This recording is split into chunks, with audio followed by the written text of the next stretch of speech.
Assalamualaikum warahmatullahi wabarakatuh. Perkenalkan, nama saya Muhammad Askar Tarsya. Saya dari PPKNA 2023.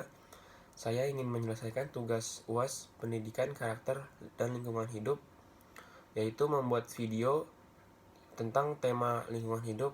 Lalu saya mengambil judul polusi udara dan air.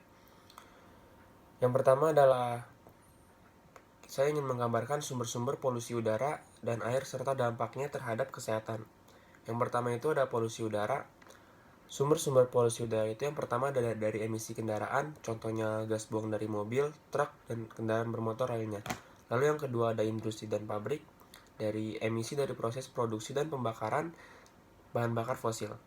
Lalu yang ketiga ada pembakaran sampah domestik dan industri. Yang keempat ada aktivitas pertanian. Lalu yang terakhir ada asap rokok dan aktivitas domestik.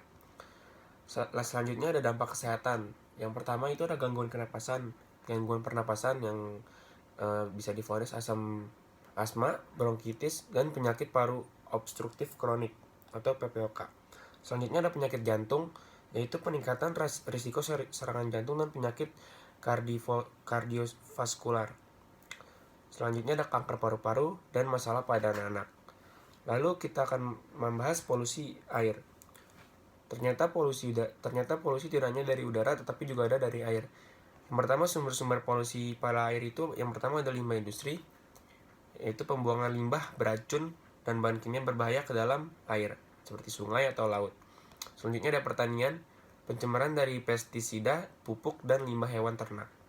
Lalu ada sampah domestik dan minyak dan gas, lalu erosi tanah. Lalu dampak kesehatan dari polusi air ini adalah penyakit air seperti diare, kolera, dan penyakit yang disebabkan oleh bakteri, virus, dan patogen. Selanjutnya ada keracunan kimia, yaitu keracunan logam berat seperti merkuri dan timbal. Selanjutnya ada gangguan hormon. Bahan kimia tertentu dapat mengganggu sistem endokrin. Selanjutnya ada masalah kulit dan penyakit kulit. Lalu yang kedua, saya akan menyajikan cara-cara untuk mengurangi polusi di tingkat individu dan komunitas. Cara mengurangi polusi udara yaitu dengan transportasi berkelanjutan, menggunakan transportasi umum, bersepeda dan berjalan kaki, dan berbagi kendaraan. Selanjutnya ada kendaraan ramah lingkungan menggunakan kendaraan listrik atau hibrida. Selanjutnya ada penggunaan energi bersih, mengurangi pembakaran, dan menanam pohon.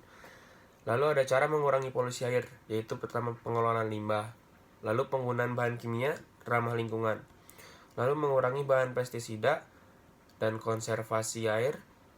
Lalu yang terakhir ada pembersihan komunitas seperti melakukan kegiatan bersih-bersih di sekitar sungai, danau, dan laut seperti yang kita kemarin lihat di TikTok itu.